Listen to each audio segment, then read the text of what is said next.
आप सभी श्रद्धालु भक्तों को कोटि कोटि दंडवत प्रणाम।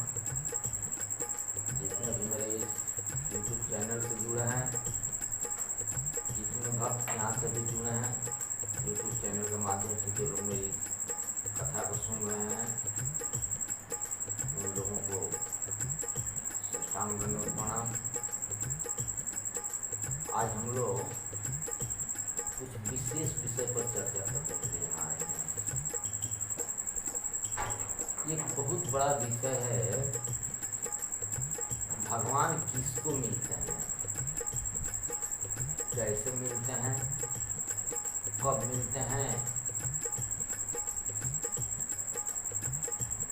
बहुत बड़ी विषय है। देखिए,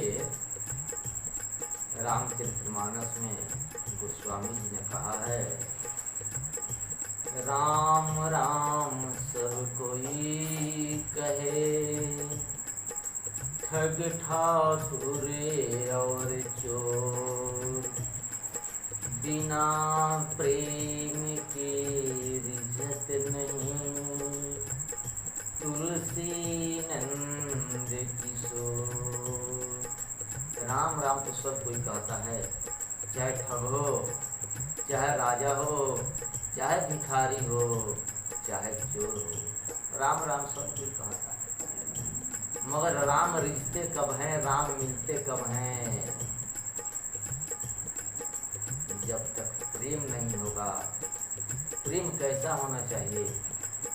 निस्वार्थ प्रेम होना चाहिए। प्रेम तो प्रेम में स्वार्थ नाम का कोई स्थान ही नहीं है। स्वार्थ का कोई स्थान नहीं है प्रेम में। और प्रेम में स्वार्थ का स्थान आ गया तो प्रेम प्रेम नहीं है, तो प्रेम तो सौदा हो गया। तो ऐसा प्रेम जिस प्रेम में स्वार्थ का कोई स्थान नहीं हो, निस्वार्थ भाव से जब तुलसी नंद किशोर राम के शरण में जाएंगे, राम को याद करेंगे, किसी तरह का कोई स्वार्थ नहीं रहेगा, कोई कामना नहीं रहेगी। भगवान से मिलने के लिए लोग कोशिश करते हैं, लाखों लाखों वर्ष तपस्या करते हैं, फिर भी भगवान नहीं मिलते हैं भक्तों। क्यों नहीं मिलते हैं? कुछ भी अनुभव नहीं होता, कुछ भी अनुभूति नहीं होती। क्यों नहीं होती? सोचने की बात है। सूरदास जी ने लिखा है, क्या लिखा है? जो लो मन कामना न छूटे, तो कहाँ जोग यज्ञ व्रत कीन्हे, बिनु कन तुम सो कुटे। जो लो मन कामना न छूटे, जब तक मन की कामना नहीं छूटेगी। लो मात्र भी अगर कामना है, और लो मात्र भी कामना है, लो मात्र भी इच्छा है,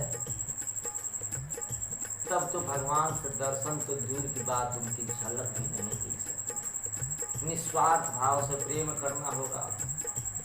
जब तक हमारे मन की कामनाएं विषय भोगों में लिपटी रहेगी, तब तक कुछ नहीं होगा। चाहे यज्ञ कर लो, चाहे योग कर लो, चाहे तप कर लो, कुछ भी कर लो, कितनाहू माला घुमा लो, कितनाहू ग्रंथ पढ़ लो, मगर जब तक कामना रहेगी तब तक मेरे ठाकुर मिलने वाले नहीं। ठाकुर से मिलने के लिए क्या करना होगा? ठाकुर से मिलने के लिए तो निस्वार्थ प्रेम की जरूरत है, अनन्य प्रेम की जरूरत है, निस्वार्थ प्रेम की जरूरत है। जैसे क्या हुआ, जब द्रौपदी को दुशासन पकड़कर और दुर्योधन के सभा में लाया, खींच पकड़ कर घसीटते हुए लाकर उसको वहां पटक दिया। द्रौपदी उठती है, अपने पांचों पांडवों की तरफ देखती है कि मेरे पांडव बैठे हैं, ये लोग मेरा इज्जत बचा लेंगे। किसी पांडव ने कुछ नहीं किया। भक्तों, गुरुजनों के पास गई, गुरुजनों से भिक्षा मांगी कि मेरी लाज बचा लो, गुरुजनों ने भी कुछ नहीं किया। धृतराष्ट्र के पास गई, धृतराष्ट्र से बोली, धृतराष्ट्र भी कुछ नहीं। चारों तरफ से जब निसहाय हो गई, सब लोगों ने जब द्रौपदी को छोड़ दिया, द्रौपदी को अनन्य प्रेम हुआ कृष्ण से और कही कि हे द्वारिकाधीश तुम कहाँ हो, मेरी लाज जा रही है, तुम आओ। जब सबों की आसरा छोड़ दी, जब सबों की कामनाएं खत्म हो गई, इसकी कामना थी कि मेरा पति मेरा रक्षा करेगा, गुरुजन मेरा रक्षा करेंगे, धृतराष्ट्र मुझको बचा सकते हैं, मगर जब किसी ने नहीं बचाया, जब चारों तरफ से उसको निराशा हाथ लगी, तब उसको अनन्य प्रेम हुआ भगवान से, इसलिए कि चारों तरफ से ठुकराई गई, कोई उसको सहारा।